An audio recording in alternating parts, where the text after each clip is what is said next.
Hello, everyone. Welcome back. I'm Eric. Going to do a movie review today. Going to talk about Explorers from 1985, directed by Joe Dante, coming right off of Gremlins, which he had directed the year before. The script was by Eric Luke, and the film starred Ethan Hawke and River Phoenix in their debuts, and Jason Presson.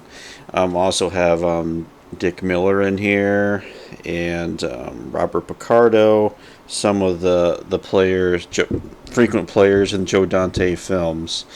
Um, yeah, Explorers. I have a very vague memory of watching this when I was a kid, and I don't know if it was on TV or a rental, but I don't. I just remember it being kind of an odd one. That it didn't leave a big impression, but I just remembered, oh, you know how it is when you're a kid and there's a movie where if there's people your age in the movie, I think that's true of whatever age you are. But if there's, especially when you're a kid, if there are kids in the movie, you tend to watch it. So that was probably what I remember about Explorers, about these three kids who were a little older than me, but kind of going off of this kind of crazy sci-fi adventure was my memory of it. And it was a long time before I ever went back and watched Explorers again. I have the Blu-ray here, which was put out by Shout Select. Um, yeah, so this movie, it's the plot. Well, I'll talk about some. There's a lot to admire in this movie. It has a lot of things there, but this movie, and Joe Dante himself has some issues with the movie. But just to get into the plot, you have Ethan Hawke and River Phoenix. The River Phoenix character. He's kind of a geeky kid who's really into science. Ethan Hawke is kind of this, kind of like a Elliot from E.T., a kid full of imagination, and he's having these vivid dreams, and then he's imagining like computer grids in his dreams, and then his friend is able to design a computer chip that allows them to manipulate space, and they're able to build a spaceship, and which can take them anywhere. So it's a kind of creative way to figure out a way to get these kids into space. A little convoluted, and I think sometimes in the movie the concept isn't communicated in the best way, but nevertheless it does kind of have a kid logic or like a Saturday morning TV logic to how the story goes. So that's the story, and the first half of the movie is the three kids kind of figuring things out, that they're able to go to space, and it's Joe Dante, so you have tons of pop culture references in the film when it starts out. I think Ethan Hawke is watching War of the Worlds, the old one from the 50s, so these kids are really into sci-fi, which was true. I mean, like you had the monster kids starting in the 50s and 60s. Joe Dante himself was a big monster kid, but you had your sci-fi kids, and I'm sure there was a lot of interlap in between those two groups. And really with Explorers, like it's the first part of the movie especially, it's suburbia. It's very Spielberg. It has a very Spielbergian flavor to it. I mean, you're expecting to see the characters from the Goonies show up, or E.T. or Poltergeist. It's just very much in that Spielberg milieu. And then the second part of the film, when we go to space, and it becomes more of a Looney Tunes, Joe Dante experience as we go there. But it's so much in the pocket of like that mid '80s with Spielberg, really at the height of his influence anyway. And yeah, and so the film's very atmospheric in that way. I should mention Rob Bottin did the special effects for the film, who famously worked on The Thing. Jerry Goldsmith did the music, and there's a really good mid '80s orchestral musical score that brings a lot to the film. And I should mention as well, Dante was under a time crunch when he was making this film. There was a lot of production issues they were having, but Paramount, the studio, was really putting on pressure to get this done fast.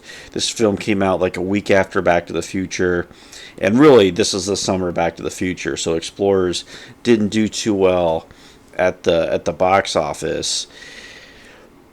But it did find its audience when it went to VHS, and I think this is like one of the examples of VHS starting to carve out new audiences. And I think if you're a kid, if you own this tape, it's just the nature of this movie. You can come in the middle of it, the beginning, towards the end, and really, I think, enjoy it. So that it's almost ideally made for like the VHS generation, where you can just kind of walk into this movie at any point, and it's really rewatchable in that sense. So I think it's a big example of that as well. I know Dante had other ideas, like he kind of wasn't able to end the film the way he wanted to, and the ending is a little bit coherent, and he wanted to do a little bit more, but they just ran out of time, and I mean that happens sometimes, and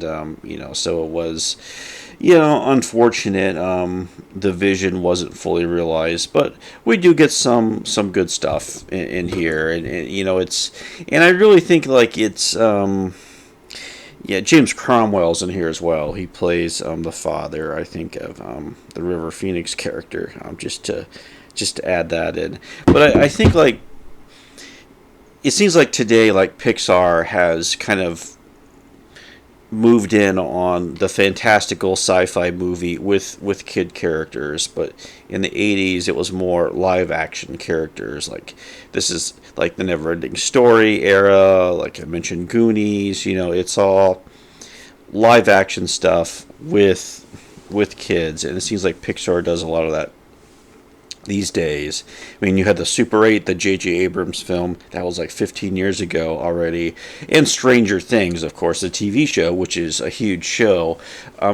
Explorers is kind of an influence on Stranger Things. I mean, there's definitely the same energy between both of them, and so this film has definitely left its influence and its mark, even though it's maybe not as referenced as some of the other films of its era, but it's just a great example, I think, of the VHS era really kicking into gear, where movies that maybe were not doing so well in the theaters could find their new audience on home video, and that was a really a new thing. And there's cool moments, like when they do get to space, it is a bit like they meet these aliens who are kind of goofy, and it's like they're doing like some kind of karaoke show. The aliens performing a Little Richard song at one point. And we're getting references to Mr. Ed and other sci-fi movies from the 50s, just packing in all these pop culture, references that's kind of what happens, and the kids are just kind of bystanders as all this is going on. So, and I believe that was a criticism when it came out. Siskel and Ebert, I know, and others had said, like the ending was a bit of a letdown.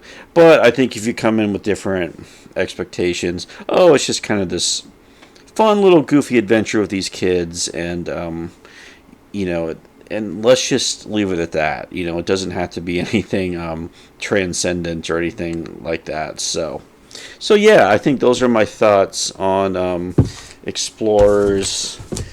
A bit of a curio from the 1980s, but a film that's maybe punched above its weight a little bit as well since the time it came out. So anyway, thanks for watching, and I will talk to you later. Bye.